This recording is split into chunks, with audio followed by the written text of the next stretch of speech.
A warm good morning to one and all. Today I'm going to talk about three shlokas: Shloka 40, Shloka 41, and Shloka 42 from the book Bhagavad Gita as it is, from chapter 3 Karma Yoga. Karma Yoga is how to do our duties. Uh, all the three slogas are very wonderful. Like I will start from 42. Sloga 42 is explaining how our intelligence works, how our brain works. Krishna have already written in Bhagavad Gita how our brain works. And once we understand the working principles of brain, how vimoha happens. Vimoha is something that certain desires that are not good for us. And then he is saying regarding papmanam vimoha, that is the mohas or desires that generate paba or sins in the world. And in the three slogas, he is saying how to avoid these vimohas and papmanam vimohas. So let's see how we can clear these things. Let's dive into Shloka. Shloka 40. Indriyani mano buddhirasyaadishthanamuchyate edairvimohyatyesha jnanamavritya dehinam. The word by word meaning: Indriyani, the senses; Manaha, the mind; Buddhihi, the intelligence; Asya, of the lust; Adhishthanam, sitting place; Uchyate, called; Etaihi, by all these; Vimohayati, bewilders; Eshaha, of this; Jnanam, knowledge; Avritya, covering; Dehina, the embodied. The meaning given in the book is the senses, the mind, and the intelligence are the sitting places of this lust, which weighs the real knowledge of the living entity and bewilders him. So, before explaining this sloga, I will go to sloga 42 and then I will come back to sloga 40. So, sloga 42 says, इन्द्रियाणि पराण्याहुरिन्द्रियेभ्यः परं मनः मनसस्तु परा बुद्धियोर्बुद्धेः परतस्तु सः. The word by word meaning: Indriyani, senses; Parani, superior; Ahuhu is said; Indriyebhyaha, more than the senses; Param, superior; Manaha, the mind; Manasaha, more than the mind; Tu, also; Para, superior; Buddhihi, intelligence; Yaha, one which; Buddhehe, more than the intelligence; Parataha, superior; Tu, but; Saha, he. So the word by word meaning: the working senses are superior to dull matter. Mind is higher than the senses. Intelligence is still higher than the mind, and he is even higher than the intelligence. So I know everyone is curious to know how our brain works and what is Krishna saying about our brain functioning. So for all the system, there is an input, there is a storage space, and then there is a processing space, right? We gain knowledge through senses, indriyaha, and that knowledge, information, facts which are conscious and which are subconscious, like our indriyas even absorb all the sounds, all the sensory elements that we don't even focus upon. We never know like what all data or what all informations are being absorbed by our senses. So all these informations passes through our mind. So it reaches our mind, and then mind put or categorizes these information, and then it stores in different regions of our brain, buddhi. So information come to indriyaha, then it move to manaha, that is our mind, and then it goes to our buddhi or our intelligence. So all the facts are being categorized or characterized by our brain, by our intelligence. So whenever something comes, it compares with which category this thing comes, and then it produces an emotion accordingly. Say if your mind categorizes ice cream as bad, so when you see ice cream, uh, your mind categorizes it as bad, and then it is put in the category of bad. So when another time when ice cream comes, automatically your mind will compare with all the categories. Where is this ice cream residing? Then your mind says, okay, ice cream is residing in the bad category, so I should avoid it. So this is how the buddhi works. But Krishna is saying there is a higher intelligence beyond our intelligence. And that intelligence is the collective consciousness or the intelligence of the Brahman. And that intelligence is far more superior than this intelligence. Let's keep that intelligence aside.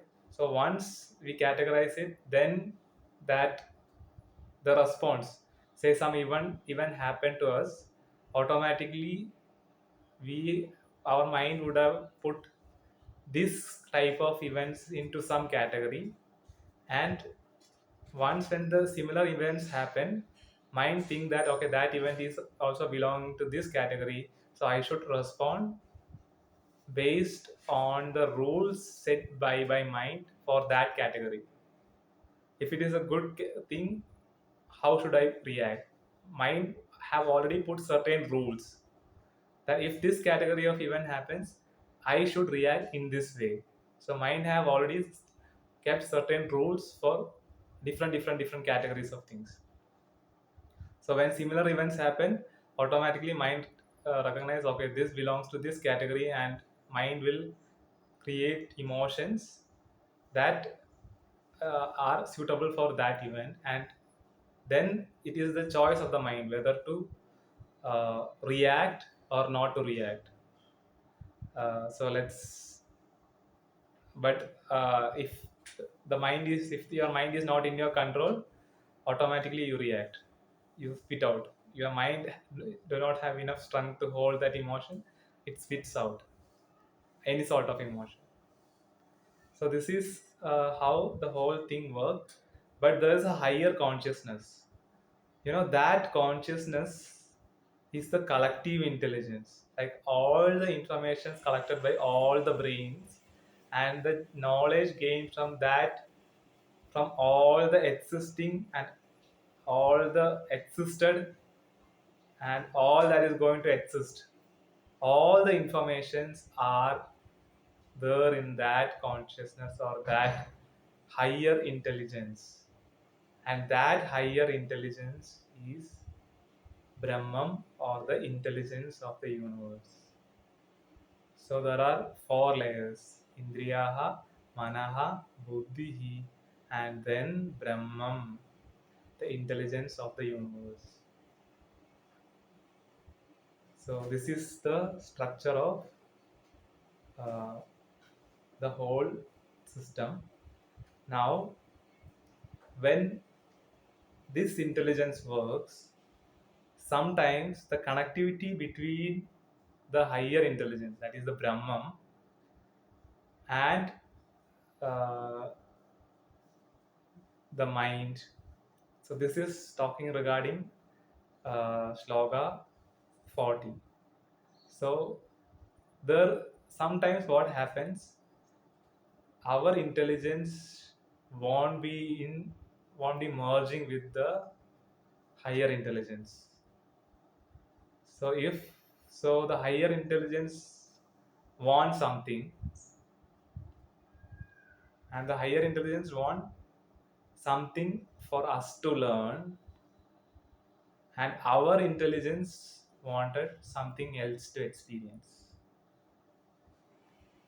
What is that something else that we want to experience and that is different from the desire of the higher intelligence? That is vimoha. Moha is desire and v is something different. So vimoha is some desires that is different from what the higher intelligence want. And what is the cause of this vimoha? Because our intelligence have not merged with the higher intelligence. How can we merge our intelligence with the higher intelligence? By subconsciously manifesting that I am him. Tad tvamasi. I am him. So when we say in our mind tad tvamasi, automatically our mind merges with the higher intelligence, and higher intelligence will tell his desires, how what all things has to happen so that you can overcome this karma yoga. And we will be able to listen to that higher intelligence and do our duties and sacrifice or submit our duties to higher intelligence such a way that our mohas or our desires and the desire of the higher intelligence is same. If the desire of higher intelligence and our intelligence become same, then automatically whatever action we do will be fruitful, because the higher intelligence would manifest other intelligences or other brains in such a way that this desire has to happen, right? So everything around you will come in favor, because all the intelligence around you will be is under the control of higher intelligence. And since you are doing something which is in sync with higher intelligence, automatically all other brains or all other people will do actions consciously or subconsciously in such a way that that comes in the favor of the moha. So avoid vimoha and merge with the moha.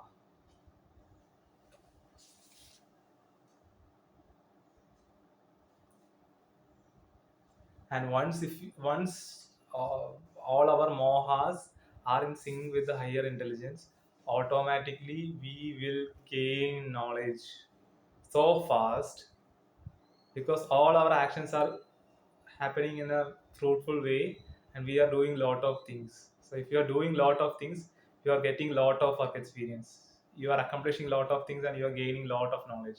So you get lot of knowledge. The ability of your jnanendriyas, or uh, the ability of your intelligence to gain knowledge increases so rapidly that you gain lot of knowledge. So this vimoha is actually blocking the knowledge. And what is the cause for this vimoha? Because if you think that I am only this intelligence and there is no higher intelligence, then you will not work for others, because others are higher intelligence. You should believe that everything around you is the higher intelligence manifested in different forms, and and have came in front of you to test you. But if your intelligence will not understand that that is higher intelligence, and that buddhi will differentiate. If you just rely on your self intelligence, it will start differentiating, and it will separate you from the higher intelligence. Once your buddhi says that is different and I am different, then automatically you will not work for that. Your interest and its interest will be different, and if the system's interest is different from your interest, automatically all your actions won't merge with the system and you will be thrown out of the system. So remove vimoha, the veil that blocks your jnana. Gain jnana by merging with the Paramatma or the higher consciousness or the higher intelligence. Now moving to sloka 41. Tasmat tvamindriyanyadyo niyamya baradarshava papmanam prajahihyenam jnana vijnana nashanam. The word by word meaning.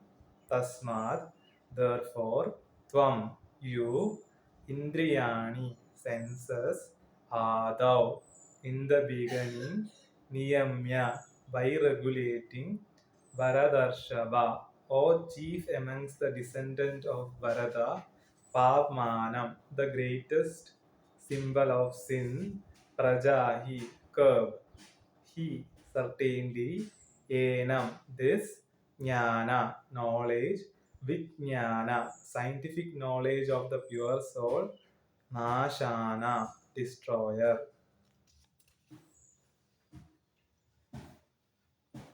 The meaning given in the book is, therefore, O Arjuna, best of Bharatas, in the very beginning, curb this great symbol of sin, lust, by regulating the senses and slay this destroyer of knowledge and self realization. So now we understood what is Vimoha. Now we are moving into Pavamanam Vimoha. So there are eight, I mean, like, now once the brain gets separated from the higher intelligence, sometimes the brain might move towards higher desires. There are desires that is not in sync with uh, the universal desires, and in that desires there is a subcategory called as Pavamanam desires. Those desires will destroy the system.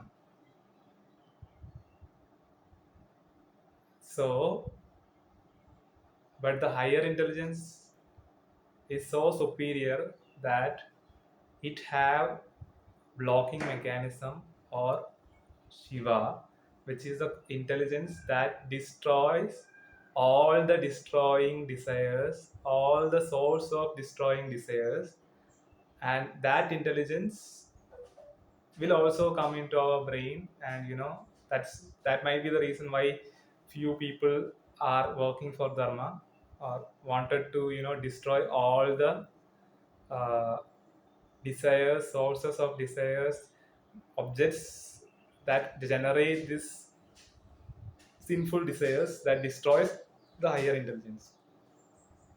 So uh, higher intelligence have a mechanism to destroy all its enemies. So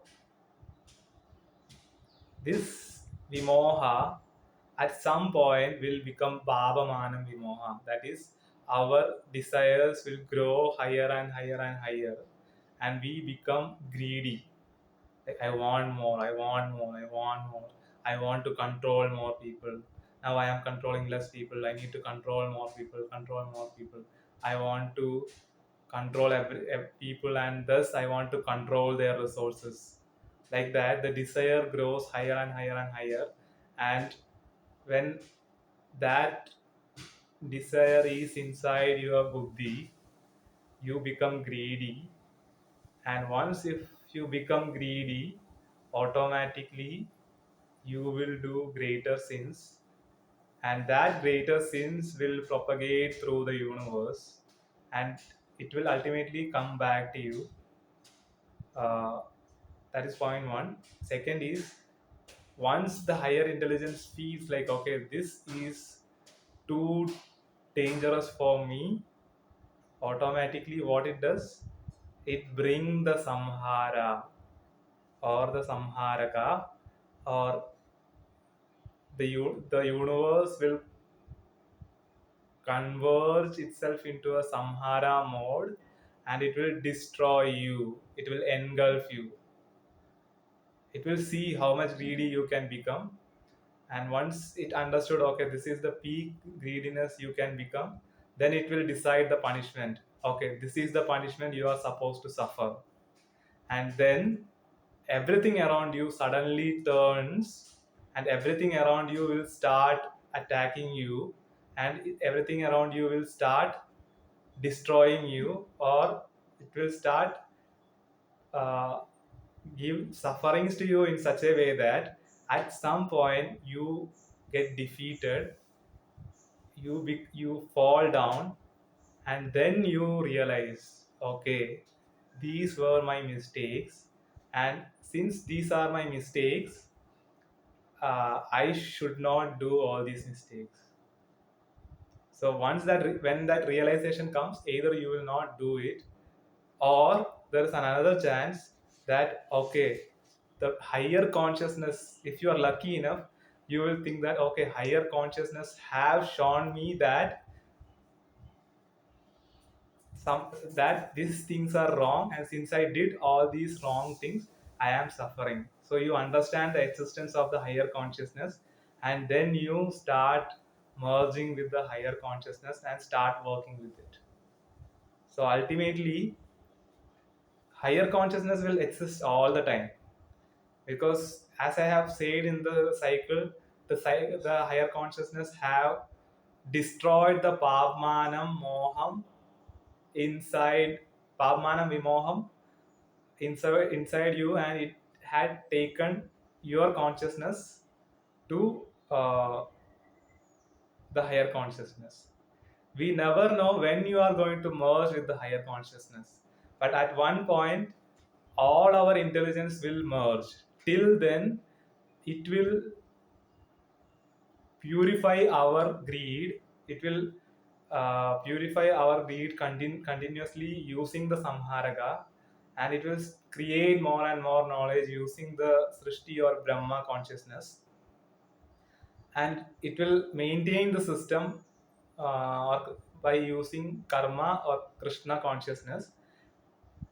It will continue all these things, but it, this is the lesson that everyone must understand, either in this birth or in the coming birth, if you believe in the next birth, that ultimately your buddhi will merge with the higher intelligence. When all the buddhi merge with the higher intelligence, the brahma consciousness get moksha, and it comes out of the veil of the garva. uh, I can only explain to you till what is the consciousness of Garva, or how, how this Brahma comes out to a universe. It can be this universe, or it can be some other universe, or maybe even, babies giving birth to this universe might be a higher consciousness of some other universe, and those babies would have, purified using the higher consciousness, which in has Brahma consciousness, Krishna consciousness, and Shiva consciousness. And all these consciousness would have purified millions of brains, and all these brains would have transformed into brain cells and formed the brain, and would have taken birth to this world. So you can even get an analogy from that, like all the babies which are born have was a Brahma or higher consciousness of some universe, and it had matured and came to this world. So this universe will also become mature, and it will also take birth as another baby in some other universe, and we all will be part of that universe. So I'm not moving into those concepts. So understand this process. So this is the overall process, the cycle, and of which now we are in the Brahman, and Brahman has a consciousness, because the womb that carries us is super intelligent, that it is able to inject certain intelligence into the womb, and that intelligence is teaching all the atoms called as human brains to merge with that intelligence. And when all the atoms learn all the lessons, automatically it forms a higher brain where each and every brain is in a state of selfless service. I should support all other brain cells or all other people, all other atoms, all other plants, because all other plants, animals, atoms, and even cell is God, or you can call it as God, or you can call it as higher consciousness, or you can call it as super intelligence. You can name it anything that you are able to respect, give respect to, and take care of in a godly manner. You should take care of everything around you as you take care of the God, or as you take care of whatever that is very close and important to your life. So once you do that, automatically this Brahma will get moksha. So let's all pray for the Brahma, to this Brahman, the baby, to get moksha and come out of the womb. Namo Narayana.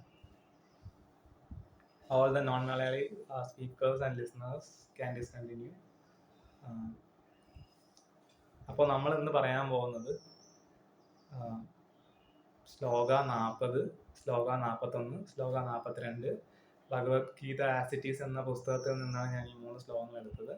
ഈ 3 ശ്ലോകങ്ങളുള്ളത് 3-ാം ചാപ്റ്ററിലാണ്, കർമ്മയോഗം എന്ന് പറഞ്ഞത് ചാപ്റ്ററിലാണ്. അപ്പോൾ കർമ്മയോഗത്തിൽ കൃഷ്ണൻ പറയുകയാണ് എന്താണ്, എങ്ങനെയൊക്കെയാണ് നമ്മളുടെ കർമ്മം, അതായത് ജോലികൾ ചെയ്യേണ്ടത് എന്നുള്ള രീതിയിലാണ്, എന്ത് മനസ്സ് വെച്ചിട്ടൊക്കെയാണ് നമ്മുടെ ജോലി ചെയ്യേണ്ടത് എന്നൊക്കെയാണ് കർമ്മയോഗത്തിൽ പറയുന്നത്. അപ്പോൾ ഞാൻ ആദ്യം ശ്ലോകം 42 പറയാം. 42 എന്താണ് പറയുന്നതെന്ന് പറഞ്ഞാൽ നമ്മളുടെ പുരാതനമായ ശാസ്ത്രമായിരുന്നു. അപ്പോൾ ആ പുരാതനമായ ശാസ്ത്രത്തിന് നമ്മളുടെ ഈ ബുദ്ധിയും ഈ പ്രപഞ്ചവും എല്ലാം എങ്ങനെയാണ് പ്രവർത്തിക്കുന്നത് എന്നതിൻ്റെ ഒരു സമ്പൂർണ്ണ ജ്ഞാനം ഉണ്ടായിരുന്നു. ഇപ്പോഴത്തെ ആധുനിക ശാസ്ത്രം അത് കണ്ടുപിടിക്കാനുള്ള ശ്രമത്തിലാണ്. അപ്പോൾ പുരാതനമായിട്ടുള്ള ജ്ഞാനം എന്താ പറയണമെന്ന് പറഞ്ഞു കഴിഞ്ഞാൽ, നിങ്ങളെല്ലാവരും നിങ്ങളുടെ മൊബൈൽ ഫോണുകൾ ഉപയോഗിച്ചിട്ടുണ്ടാവും. അപ്പോൾ മൊബൈൽ ഫോണ് ഉപയോഗിക്കുമ്പോൾ നിങ്ങൾ ആ മൊബൈൽ ഫോണിന് ഓരോ നിർദ്ദേശങ്ങൾ കൊടുക്കുകയാണ്. ഓരോ ഓപ്ഷൻ അല്ലെങ്കിൽ ഓരോ ചിഹ്നങ്ങളിൽ നിങ്ങൾ തൊടുമ്പോൾ നിങ്ങൾ എന്താണ് ചെയ്യുന്നത്, നിങ്ങളുടെ മൊബൈൽ ഫോണിന് ഒരു നിർദ്ദേശം കൊടുക്കുകയാണ്, അത് ചെയ്യൂ എന്നുള്ള നിർദ്ദേശം കൊടുക്കുകയാണ്. അങ്ങനെ അതെന്ത് ചെയ്യും, ആ നിർദ്ദേശം ഒരു സ്ഥലത്ത് അത് എടുത്തു വയ്ക്കും. എല്ലാ നിർദ്ദേശങ്ങളും ഒരു സ്ഥലത്ത് എടുത്തു വയ്ക്കും. എന്നിട്ട് അതെന്ത് ചെയ്യും, ആ നിർദ്ദേശങ്ങൾ വേറൊരു സ്ഥലത്ത് കൊടുക്കും. അപ്പം വേറൊരു വസ്തുവിന് കൊടുക്കുമ്പോൾ ആ വസ്തു തീരുമാനിക്കും, ഓക്കെ ഇതാണ് ഈ നിർദ്ദേശം, ഈ നിർദ്ദേശത്തിന് ആവശ്യമായിട്ടുള്ള ജ്ഞാനം അല്ലെങ്കിൽ ഈ നിർദ്ദേശത്തിന് ആവശ്യമായിട്ടുള്ള അറിവുകൾ അത് നേരത്തെ തന്നെ അതിൻ്റെ ഉള്ളിൽ എടുത്തു വെച്ചിട്ടുണ്ടാവും. അപ്പോൾ അതെന്ത് ചെയ്യും, ആ അറിവ് തിരിച്ച് നിങ്ങളുടെ മൊബൈലിൻ്റെ ഡിസ്പ്ലേയിലോട്ട് കൊണ്ടുവരികയും നിങ്ങൾക്ക് ആ അറിവ് കിട്ടുകയും ചെയ്യുന്നു. ഇങ്ങനെയാണ് നിങ്ങൾ മൊബൈലായിട്ടോ അല്ലെങ്കിൽ സാങ്കേതിക വിദ്യയായിട്ടോ നിങ്ങൾ ഇൻട്രാക്ട് ചെയ്യുന്നത്. അതേപോലെ തന്നെയാണ് നമ്മളുടെ ബുദ്ധിയും പ്രവർത്തിക്കുന്നത്. അതായത് പുറത്ത് നടക്കുന്ന കാര്യങ്ങൾ ഇന്ദ്രിയങ്ങൾ വഴി നമ്മളുടെ മനസ്സിലോട്ട് വരുന്നു.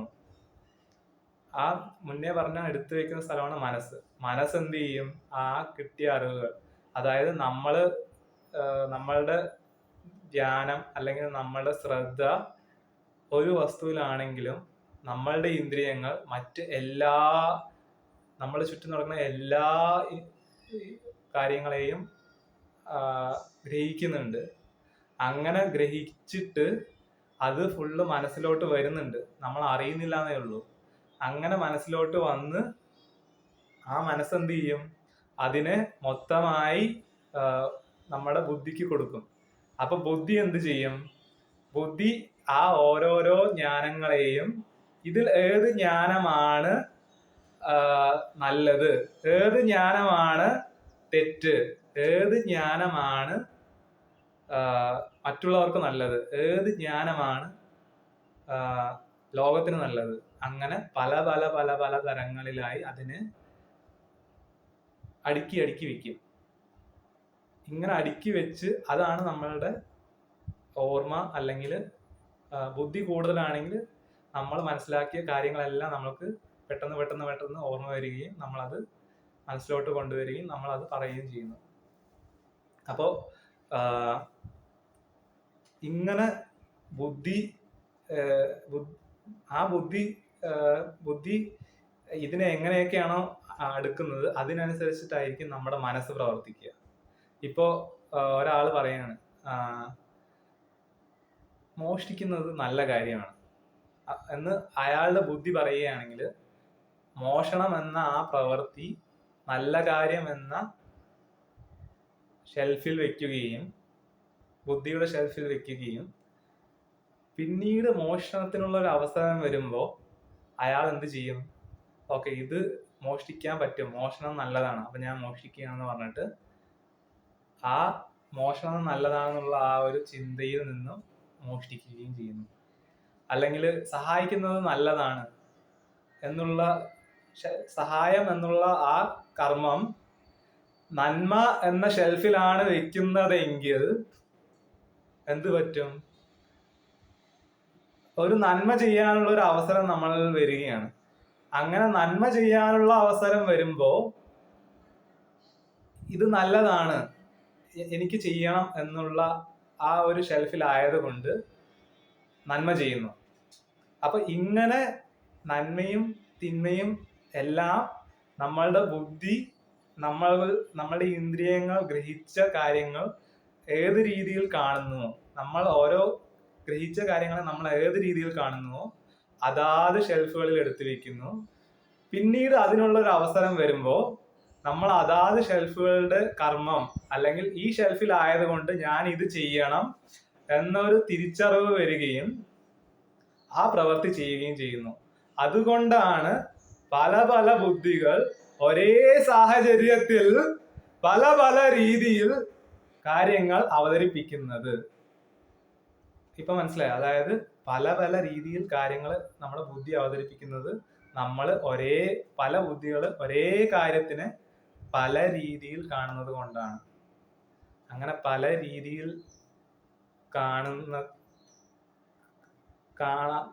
ഏത് രീതിയിൽ കാണണമെന്നും നമ്മൾക്ക് തീരുമാനിക്കാൻ കഴിയും. അപ്പൊ അതിനാണ് നിയമങ്ങളുള്ളത്. നമ്മൾ നമ്മുടെ മനസ്സിന് നിയമങ്ങൾ കൊടുക്കണം. അതായത് ഇതെല്ലാം നല്ലതാണ്, ഇതെല്ലാം ചീത്തയാണ്. അങ്ങനത്തെ നിയമങ്ങൾ എവിടെ നിന്നാണ് നമുക്ക് പഠിക്കാൻ പറ്റുക? നമുക്ക് വിദ്യാഭ്യാസത്തിലൂടെയും അതേപോലെ പണ്ഡിതന്മാരും എല്ലാവരും എഴുതി വെച്ചിരിക്കുന്ന ജ്ഞാന സ്രോതസ്സിൽ നിന്നും നമ്മളുടെ നിയമങ്ങളാണ് റെഡിയാക്കേണ്ടത്. എങ്ങനെ ഓരോ കാര്യങ്ങൾ വരുമ്പോൾ അതിന് പ്രതികരിക്കണം എന്ന നിയമങ്ങളാണ് നമ്മൾ വിദ്യാലയങ്ങളിൽ നിന്നും പഠിക്കേണ്ടത്. അപ്പോൾ ഇങ്ങനത്തെ നിയമങ്ങൾ എല്ലാം മനസ്സാണ് ഈ നിയമങ്ങളെല്ലാം തീരുമാനിക്കുന്നതും കൈകാര്യങ്ങളും ചെയ്യുന്നതും. പിന്നെ മനസ്സിന് ഇപ്പൊ ഒരു സാഹചര്യം നടന്നു, അപ്പൊ അതിൽ നിന്നും ചെയ്യേണ്ട കർമ്മം മനസ്സിലെത്തി. മനസ്സിൽ എനിക്ക് ഇത് ചെയ്യണമെന്നുണ്ട്, പക്ഷെ മനസ്സിന്റെ ചരട് അല്ലെങ്കിൽ മനസ്സിന്റെ കൺട്രോൾ എന്ന് പറയും, ആ മനസ്സിനെ ഉപയോഗിക്കാനുള്ള കഴിവ് മനസ്സിനെ എത്രത്തോളം പിടിച്ചു നിർത്താനുള്ള കഴിവ് നമുക്കുണ്ടോ അത്രത്തോളം നമ്മൾക്ക് നമ്മൾ ചെയ്യുന്ന കർമ്മങ്ങളെയും പിടിച്ചു നിർത്താനുള്ള കഴിവുണ്ട്. ഇപ്പോ ഇങ്ങനെ ചെയ്തു കഴിഞ്ഞാൽ എനിക്ക് ഇങ്ങനത്തെ ഒരു സാഹചര്യം നടക്കുകയാണെങ്കിൽ അത് എനിക്ക് ദോഷമാണ് എന്ന് നമ്മുടെ മനസ്സ് മനസ്സിലാക്കി. അപ്പൊ ഇങ്ങനത്തെ സാഹചര്യം ദോഷം എന്നുള്ള ഷെൽഫിലാണുള്ളത്. ഇത് ദോഷമാണെന്ന് മനസ്സിലാക്കിയ അത് മനസ്സെന്ത് ചെയ്യും? ഓക്കെ, ഇത് എനിക്ക് ദോഷമാണ്, എനിക്ക് നാശം വരാൻ പോവാണ് എന്നുള്ളൊരു കാര്യം തിരിച്ചറിയുകയും ഭയം എന്ന ഒരു വികാരം വരികയും, ഭയം വരുമ്പോൾ ഒന്ന് അതിൽ നിന്നും പേടിച്ചോടും, അല്ലെങ്കിൽ നമ്മുടെ ഉള്ളിൽ ക്രോധം വരും. ഇതിനെ എങ്ങനെയെങ്കിലും നിർത്തണം, ഇതിനെ നിർത്തിയില്ലെങ്കിൽ എനിക്ക് നാശമാണ് എന്നുള്ളൊരു ഭയം കാരണം ഒരു ക്രോധം വരും. ക്രോധം ശരിക്കും ധീരതയല്ല, അത് ഉള്ളിന്റെ ഉള്ളിലുള്ള ഭയം കാരണമാണ് സംഭവിക്കുന്നത്. അപ്പൊ അങ്ങനെ ക്രോധം വന്നു കഴിഞ്ഞാൽ പിന്നീട് നമ്മുടെ മനസ്സെന്താവും? മനസ്സിന്റെ നിയമങ്ങളെല്ലാം അങ്ങോട്ടും ഇങ്ങോട്ടും വ്യതിചലിക്കും. മനസ്സിന് മനസ്സിലാവില്ല ഏത് ഷെൽഫിലാണെന്നാണോ എടുക്കേണ്ടതെന്നുള്ളത്. അപ്പൊ മനസ്സ് നന്മ നടന്നാൽ കൂടി അത് തിന്മയാണെന്ന് വിചാരിക്കും. അങ്ങനെ തിന്മയാണെന്ന് വിചാരിച്ചാൽ നല്ല കാര്യങ്ങളൊന്നും സ്വീകരിക്കില്ല, തെറ്റായിട്ടുള്ള കാര്യങ്ങൾ മാത്രം സ്വീകരിക്കും. അതിൽ നിന്നും നാശത്തിലോട്ട് പോകും. അതുകൊണ്ടാണ് ക്രോധം നാശത്തിലോട്ട് പോകണം എന്ന് പറയുന്നത്. അപ്പോ ഇങ്ങനെയാണ്. അപ്പോ ജ്ഞാനവും മറ്റ് വിജ്ഞാനവും എല്ലാം വരുന്ന വഴി മനസ്സിലായി. ബുദ്ധിയിൽ നിന്നും ഇത് എങ്ങനെയാ പോകുന്നതെന്നുള്ളത് മനസ്സിലായി. അതായത് ബുദ്ധിയുടെ ഷെൽഫിൽ നിന്നും മനസ്സിലോട്ട് പോകുന്നു. മനസ്സ് പിന്നെ ഏത് വികാരം കൊടുക്കണമെന്ന് നോക്കുന്നു. ആ വികാരത്തിന് അനുസൃതമായിട്ടുള്ള കർമ്മങ്ങൾ നമ്മൾ ചെയ്യുന്നു.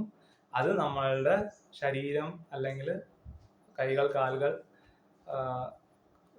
നാവ് വഴി നമ്മൾ പുറത്ത് പ്രപഞ്ചവുമായി വാർത്താവിനിമയം ചെയ്യുന്നു. ഇങ്ങനെയാണ് നമ്മളുടെ ബുദ്ധി വർക്ക് ചെയ്യുന്നത്. പക്ഷെ ഇതിനും മേലെ ഒരു ബുദ്ധിയുണ്ട്. അതാണ് പരമാത്മാവ് എന്ന് പറയുന്ന സംഭവം. അതായത് ഈ ഇന്റലിജൻസ്, നമ്മൾ സ്വരൂപിക്കുന്ന ഈ ജ്ഞാനം മൊത്തം വേറൊരു വലിയൊരു ബുദ്ധിക്ക് പോകുന്നുണ്ട്. അതാണ് പരം ആത്മാവ്. അതായത് പരം എന്ന് പറഞ്ഞാൽ അതിൻ്റെയും മേലെ ഉള്ള ബുദ്ധി എന്ന് പറയാം, അല്ലെങ്കിൽ ആത്മാവ് എന്ന് പറയാം. അതിനെ എങ്ങനെ വേണമെങ്കിൽ നമുക്ക് വിശേഷിപ്പിക്കാം. നിങ്ങളൊരു ശാസ്ത്രീയ വശത്തിൽ പോവുകയാണെങ്കിൽ അതിനെ വലിയ ബുദ്ധി എന്ന് പറയാം. അപ്പോൾ നമ്മുടെ ബുദ്ധിക്കും മേലെ ഒരു ബുദ്ധി ഉണ്ടെന്നും ആ ബുദ്ധിയാണ് ഈ ലോകത്ത് എന്തൊക്കെ നടക്കണം എന്ന് തീരുമാനിക്കുന്നത്. നിങ്ങൾക്ക് വേണമെങ്കിൽ പ്രകൃതി നിയമങ്ങളായി അതിനെ കണക്കാക്കാം. അതായത് പ്രകൃതിയുടെ നിയമങ്ങൾ. ഇപ്പൊ ഗുരുത്വാകർഷണം എന്ന് പറയുന്നത് ഒരു പ്രകൃതി നിയമമാണ്. ആ നിയമം തീരുമാനിച്ചത് ആ വലിയ ബുദ്ധിയാവാം. അങ്ങനെ കോടാനുകോടി നിയമങ്ങൾ ആ വലിയ ബുദ്ധി തീരുമാനിച്ചു വെച്ചിട്ടുണ്ട്. എന്തിനാണ് ഈ നിയമങ്ങൾ തീരുമാനിച്ചു വെച്ചത്? ആ നിയമങ്ങൾ വഴി ഈ ബ്രഹ്മം പ്രവർത്തിക്കുമ്പോൾ നമ്മളുടെ ഓരോരോ ചെറിയ ചെറിയ ബുദ്ധിക്കും ഒരുപാട് സാഹചര്യങ്ങൾ സൃഷ്ടിക്കപ്പെടുകയും ആ സാഹചര്യങ്ങളിൽ നിന്നും നമ്മൾക്ക് ഒരുപാട് ജ്ഞാനം കിട്ടുകയും ആ ജ്ഞാനം വഴി ഈ ബുദ്ധികളെല്ലാം, ഈ ചെറിയ ചെറിയ ചെറിയ ചെറിയ ബുദ്ധികളെല്ലാം ആ വലിയൊരു ബുദ്ധിയുടെ ഭാഗമാവാനും വേണ്ടിയാണ് ആ നിയമങ്ങൾ സൃഷ്ടിച്ചിരിക്കുന്നത്. അപ്പൊ ഈ പ്രകൃതി നിയമങ്ങൾ ഇതിനാണ് സൃഷ്ടിച്ചിരിക്കുന്നത് എന്നാണ് പറയുന്നത്. അപ്പൊ ആ വലിയ ബുദ്ധിക്ക് നമ്മളുടെ ഓരോ ചെറിയ ബുദ്ധിയെക്കാളിലും ഒരുപാട് ശക്തി ഉണ്ട് എന്നാണ് ശ്ലോകം 42 പറയുന്നത്. ശ്ലോകം 40 പോവുകയാണെങ്കിൽ, അപ്പോ ഇങ്ങനെയാണ് ഈ മൊത്തം പ്രപഞ്ചം പ്രവർത്തിക്കുന്നത്. അപ്പൊ ഈ മൊത്തം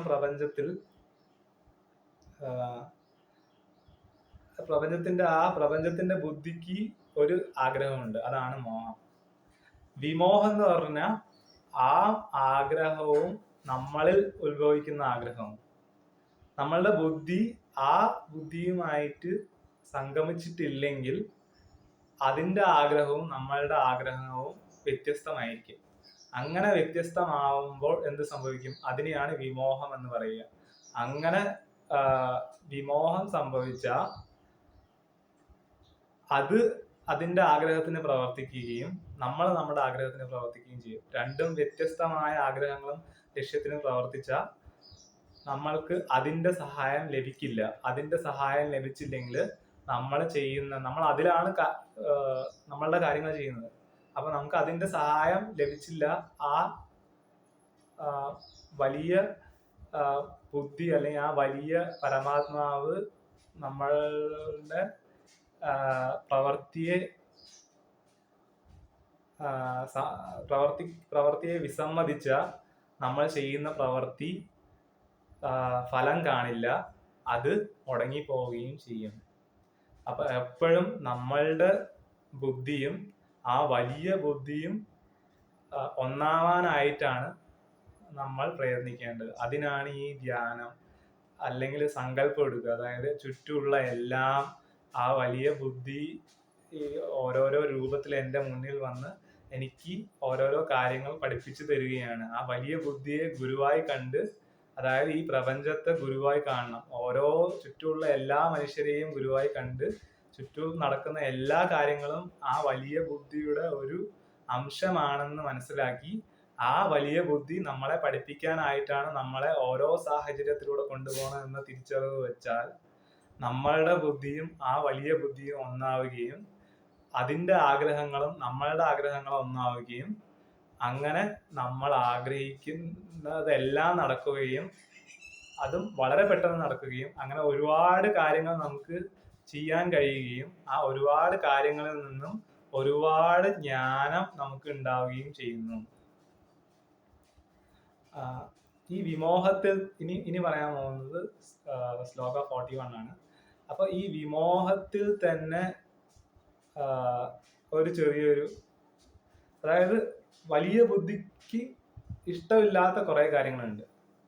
അതാണ് ഈ വിമോഹം എന്ന് പറയുന്നത്. അതായത് വലിയ ബുദ്ധിയുടെ മോഹത്തിൽ വിപരീതമായിട്ടുള്ള മോഹം. അപ്പോ അങ്ങനത്തെ മോഹങ്ങളിൽ തന്നെ വലിയ ബുദ്ധിക്ക് ആപത്തുണ്ടാക്കുന്ന മോഹങ്ങളുണ്ട്. ആ മോഹങ്ങൾ എന്തൊക്കെയാണ്? അതാണ് അത്യാർത്ഥി. അതായത് ഞാൻ വളരണം, ആ വലിയ ബുദ്ധി എൻ്റെ ചുറ്റുമുള്ള എല്ലാവരെയും ഞാൻ നശിപ്പിച്ച് അവരിൽ നിന്നുള്ള എല്ലാ ലൗകിക സമ്പത്തുകളും എനിക്ക് നേടണം എന്ന അത്യാഗ്രഹം ഉണ്ടാവുകയും അതുവഴി ചുറ്റുമുള്ള എല്ലാത്തിനെയും നശിപ്പിക്കാനുള്ള മനസ്സുണ്ടാവുകയും ആ മനസ്സ് എങ്ങനെ വരുന്നത്? അത് വരുന്നത് പാപമാനം വിമോഹം വഴിയാണ്. അതായത് പാപം ചെയ്യാനുള്ള മോഹം വഴി. അങ്ങനെ പാപം ചെയ്യാനുള്ള മോഹങ്ങൾ അത്യാഗ്രഹവും അത്യാർത്ഥിയും കാരണം ഉണ്ടാവുന്നു. അങ്ങനെ അത്യാഗ്രഹവും അത്യാർത്ഥിയും കാരണം നമ്മൾ പാപം ചെയ്യുമ്പോൾ ആ പാപം പ്രപഞ്ചത്തിലൂടെ പരന്ന് പരന്ന് പരന്ന് പരന്ന് അത് വലിയൊരു പാപമായി നമ്മളിലോട്ട് തിരിച്ചു വരും. അതേപോലെ തന്നെ ഇങ്ങനെ ഈ ആ വലിയ ബുദ്ധിക്ക് മനസ്സിലാവുമല്ലോ അതിനെ ബാധിക്കുന്ന ഒരു കാര്യം വന്നാൽ അതിനെ എങ്ങനെ തടുക്കണം എന്നുള്ളത്. അതിനാണ് ആ ബുദ്ധിയുടെ ഒരു ഭാഗമായിട്ടുള്ള സംഹാര ബുദ്ധി ഉള്ളത്. ആ സംഹാര ബുദ്ധി എന്താണ്? അതിനെയാണ് നമ്മൾ ശിവൻ എന്ന് വിളിക്കുന്നത്. അപ്പോൾ സംഹാര ബുദ്ധി എന്ത് ചെയ്യും? ഈ വലിയ ബുദ്ധിക്ക് പ്രശ്നമായി വരുന്ന ഓരോ കാര്യങ്ങളെയും നശിപ്പിക്കും. അതായത് വലിയ ബുദ്ധിക്ക് തോന്നുകയാണ് ഇത് ഈ പ്രപഞ്ചത്തെ തന്നെ നശിപ്പിക്കാനുള്ള ശക്തിയാണെന്ന് അതിന് തോന്നിയാൽ അത് അതെന്ത് ചെയ്യും? അതൊരു അതിന്റെ ചുറ്റുമുള്ള കാര്യങ്ങളിലെല്ലാം ഈ സംഹാര ബുദ്ധി കൊണ്ടുവന്ന് ആ ചുറ്റുമുള്ള കാര്യങ്ങൾ ഇതിനെ നശിപ്പിക്കും. അതായത് ഈ വലിയ ബുദ്ധി ഒരു പൂന്തോട്ടക്കാരനാണെന്ന് വിചാരിക്കുക. ആളൊരു പൂന്തോട്ടം മെയിൻറ്റെയിൻ ചെയ്യണം. ആളൊരു പൂന്തോട്ടം നോക്കുകയാണ്. അപ്പൊ ആ പൂന്തോട്ടത്തിൽ കുറെ പൂക്കളുണ്ട്, അതിൽ വിഷച്ചെടി ഉണ്ടെന്ന് വിചാരിക്കുക. അപ്പോൾ ഈ പൂന്തോട്ടക്കാരൻ എന്ത് ചെയ്യും? ഈ പൂന്തോട്ടക്കാരന് ഈ ചെടികളുടെ ബുദ്ധിയെല്ലാം കൺട്രോൾ ചെയ്യാനുള്ള കഴിവുണ്ട്. അപ്പോൾ ഈ വിഷച്ചെടിന്റെ ചുറ്റുമുള്ള ചെടികളുടെ ബുദ്ധിയെ ഉപയോഗിച്ചുകൊണ്ട് ഈ ചെടിയെ നശിപ്പിക്കും. അങ്ങനെയാണ് സംഹാരം നടക്കുന്നത്. ഇനി പൂന്തോട്ടത്തിലുള്ള എല്ലാം വിഷച്ചെടിയായ എന്ത് പറ്റും? പൂന്തോട്ടക്കാരൻ വേറൊരു ചെടിയുടെ രൂപത്തിലെടുക്കും. ആ ചെടിയെ നിങ്ങൾ കൽക്കി എന്ന് വേണമെങ്കിൽ വിളിക്കാം. ആ ചെടിയുടെ രൂപത്തിലെടുത്തിട്ട് മൊത്തം പൂന്തോട്ടത്തെ നശിപ്പിക്കും. അപ്പോൾ ഇത് പൂന്തോട്ടക്കാരൻ്റെ ഓക്കെ. അപ്പോൾ ഇങ്ങനെ പാപമാനമായിട്ടുള്ള, അതായത് ഈ വലിയ ബുദ്ധിയെ നശിപ്പിക്കണം എന്നൊരു ചിന്ത വരുന്നത് നമ്മളുടെ ഉള്ളിൽ ആദ്യം അത്യാഗ്രഹം ഉണ്ടാവുകയും, അത്യാഗ്രഹം ഉണ്ടായാൽ, അതായത് അത്യാഗ്രഹം അല്ലെങ്കിൽ വിമോഹം ഉണ്ടാവുന്നു, അതിനോടുകൂടി അഹങ്കാരം കൂടെ വരികയാണ്. അതായത് ഞാൻ ഈ പ്രപഞ്ചത്തെക്കാളും വലിയ ആളാണ്, എൻ്റെ ചുറ്റുമുള്ള ആൾക്കാരെക്കാളും വലിയ ആളാണ് ഞാൻ എന്ന ഒരു ചിന്ത. ഈ പ്രപഞ്ചവും ഞാനും രണ്ടാണ്, അതായത് ആ ബുദ്ധിയും വലിയ ബുദ്ധിയും എൻ്റെ ബുദ്ധിയും രണ്ടാണെന്നുള്ളൊരു ചിന്തയിൽ നിന്നും ഈ ബുദ്ധി ആ ബുദ്ധിയെക്കാട്ടിലും വലുതാണ് എന്നൊരു ചിന്ത വരുമ്പോൾ അഹങ്കാരം ഉണ്ടാവുന്നു. അഹം എന്നാൽ ഞാനാണ്, അഹംകാരം, അതായത് ഞാൻ ആണ് ഏറ്റവും വലുത്, എനിക്ക് വേണ്ട കാര്യങ്ങൾ മാത്രമേ ഞാൻ ചെയ്യുള്ളൂ. അങ്ങനെയുള്ള അഹങ്കാരത്തിൽ നിന്നും എടുക്കുന്ന കാര്യങ്ങളായിരിക്കും പാപമാനമായിട്ടുള്ളത്. അതായത് അതിൽ അങ്ങനെ അഹങ്കാരം കൂടി അഹങ്കാരവും അത്യാഗ്രഹവും വരികയും, ഇത് രണ്ടും കൂടെ ചേരുമ്പോൾ ചുറ്റുമുള്ള എല്ലാത്തിനും നശിപ്പിച്ചാൽ എനിക്ക് ഒന്നും വരില്ല എന്നുള്ളൊരു ചിന്ത വരികയും അതിൽ നിന്നും ചുറ്റുമുള്ള എല്ലാത്തിനെയും നശിപ്പിക്കാൻ നോക്കുകയും, അങ്ങനെ നശിപ്പിക്കാൻ നോക്കുമ്പോൾ അത് സംഹാര ശക്തികളെ വിളിച്ചു വരുത്തുകയും, അതായത് ഇപ്പോഴത്തെ സാഹചര്യത്തിൽ പറയുകയാണെങ്കിൽ നമ്മൾക്ക് അഹങ്കാരം വരികയും പാപം ചെയ്യുകയും, പാപം ചെയ്ത നമ്മൾ കാലാഗ്രഹത്തിൽ അടയ്ക്കപ്പെടുകയും, നിയമവ്യവസ്ഥകൾ നമ്മളെ കാലാഗ്രഹത്തിൽ അടയ്ക്കുന്നത് പോലെ മുന്നേ പറഞ്ഞ പ്രകൃതിയുടെ നിയമങ്ങൾ നമ്മളെ കാലാഗ്രഹത്തിൽ അടച്ചേക്കാം. അതായത് നമുക്ക് തുടർച്ചയായിട്ടുള്ള പരാജയങ്ങൾ തന്ന് പരാജയങ്ങളുടെ ഒരു കാലാഗ്രഹത്തിനുള്ളിൽ നമ്മൾ അകപ്പെടുകയും, കാരണം നിയമങ്ങളെല്ലാം നമ്മൾ തെറ്റിച്ചു, നിയമങ്ങളെല്ലാം തെറ്റിച്ച പരാജയങ്ങൾ വരികയും, ആ പരാജയങ്ങളുടെ ഫലങ്ങൾ കാരണം വലിയ വലിയ വലിയ വലിയ പരാജയങ്ങൾ വരികയും, അങ്ങനെ പരാജയങ്ങളുടെ ഒരു കാലാഗ്രഹത്തിനുള്ളിൽ അടയ്ക്കപ്പെടുകയും ചെയ്യുന്നു. അങ്ങനെ ഒരു സമയത്ത് നമ്മൾക്ക് ഭാഗ്യമുണ്ടെങ്കിൽ നമ്മൾ സമ്പൂർണ്ണ പരാജിതരാകുമ്പോൾ നമ്മൾക്ക് മനസ്സിലാവും, അതായത് ഈ നിയമങ്ങൾ പഠിപ്പിക്കാനായിരുന്നു എന്നെ ഈ പ്രപഞ്ചത്തിലോട്ട് വിട്ടത്. ഈ നിയമങ്ങൾ സൃഷ്ടിച്ച ആ വലിയ ബുദ്ധിയും എൻ്റെ ബുദ്ധിയും ഒന്നാവണം എന്ന ഒരു തിരിച്ചറിവ് വരികയും, ആ വലിയ ബുദ്ധിയുമായി ഇടകലരാൻ അല്ലെങ്കിൽ അലിയാൻ, ആ വലിയ ബുദ്ധിയിൽ അലിയാൻ ഉള്ള പാത സ്വീകരിക്കുകയും ചെയ്യും. അങ്ങനെ പാത സ്വീകരിച്ചു കഴിഞ്ഞാൽ എന്ത് സംഭവിക്കും? നമ്മൾ ആ വലിയ ബുദ്ധിയുടെ ആഗ്രഹത്തിനനുസരിച്ച് നമ്മൾ പ്രവർത്തിക്കുകയും, അങ്ങനെ നമ്മൾ ചെയ്യുന്ന കാര്യങ്ങളെല്ലാം ശരിയാവുകയും ചെയ്യും. അങ്ങനെ ഈ ലോകത്തുള്ള സകലമാന ബുദ്ധികളും ഇതുവഴി പോകുന്നുണ്ട്. നമ്മൾ ഇപ്പൊ ചെയ്ത പാപത്തിന്റെ ഫലം അടുത്ത ജന്മത്തിലേക്ക്, അങ്ങനെ പല പല ജന്മങ്ങൾ എടുത്ത് ഈ ലോകത്ത് ഈ ബ്രഹ്മത്തിലുള്ള എല്ലാ ബുദ്ധികളും ആ വലിയ ബുദ്ധിയുമായി ലയിക്കുമ്പോൾ എന്ത് സംഭവിക്കും? ആ വലിയ ബുദ്ധിക്ക് മോക്ഷം ലഭിക്കും. അതായത് ആ വലിയ ബുദ്ധിയുള്ള ഗർഭപാത്രത്തിൽ നിന്നും ആ വലിയ ബുദ്ധി ഒരു കുഞ്ഞായി വേറൊരു ലോകത്ത് ജനിക്കുന്നു. അപ്പോ നിങ്ങൾക്ക് വേണമെങ്കിൽ ഇങ്ങനെയും ചിന്തിക്കാം, ഇപ്പൊ ജനിക്കുന്ന ഓരോ കുട്ടികളും വേറൊരു ബ്രഹ്മമായിരുന്നു. ആ ബ്രഹ്മത്തിൽ നിന്നും അത് ഒരുപാട് കാര്യങ്ങൾ, ഒരുപാട് ജ്ഞാനം ആർജിച്ച് അതിന്റെ ഓരോ ചെറിയ ബുദ്ധികളെയും അതുമായി ലയിപ്പിച്ച്, അതായത് ഓരോ ബുദ്ധികോശങ്ങളെയും ലയിപ്പിച്ച് അതൊരു വലിയ ബുദ്ധിയായി, ആ ബുദ്ധിയായതിനു ശേഷം മാത്രമേ ആ കുഞ്ഞ് ഈ ലോകത്ത് ജനിച്ചിട്ടുള്ളൂ. അതേപോലെ ഈ വിശ്വം എന്ന ഗർഭപാത്രത്തിനുള്ളിലുള്ള ഓരോ ചെറിയ ബുദ്ധികോശങ്ങളായിട്ടുള്ള നമ്മളുടെ ബുദ്ധി ആ വലിയ ബുദ്ധിയുമായി ലയിച്ച് എല്ലാ ബുദ്ധികളും ഒന്നാവുമ്പോൾ എന്ത് പറ്റും? നമ്മളെല്ലാവരും മറ്റുള്ള എല്ലാവരെയും സഹായിക്കാൻ തുടങ്ങുകയും, പ്രപഞ്ചത്തിലുള്ള ഓരോ കാര്യങ്ങൾക്കും വേണ്ടി ഓരോ ചെറിയ അണുക്കളും, ഓരോ ചെറിയ മൃഗങ്ങളും, മനുഷ്യരും എല്ലാവർക്കും വേണ്ടി പ്രവർത്തിക്കുകയും, അങ്ങനെ എല്ലാ കോശങ്ങളും ഒന്നായി അതൊരു വലിയൊരു ബുദ്ധിയായി, ആ ബുദ്ധി പുതിയൊരു ലോകത്ത്, അതായത് ഈ ബ്രഹ്മം എന്ന കുട്ടിയായി ആ കുട്ടി പുതിയൊരു ലോകത്ത് ജന്മം എടുക്കുന്നു. അപ്പോൾ ഈ ബ്രഹ്മത്തിന് പെട്ടെന്ന് മോക്ഷം കിട്ടാനായി നമ്മൾക്ക് എല്ലാവർക്കും ആ വലിയ ബുദ്ധിയുമായി ലയിക്കാൻ ശ്രമിക്കാം. അങ്ങനെ ലയിച്ച് പെട്ടെന്ന് മോക്ഷം ലഭിക്കാനായി നമുക്ക് പ്രാർത്ഥിക്കാം. നമോ നാരായണ.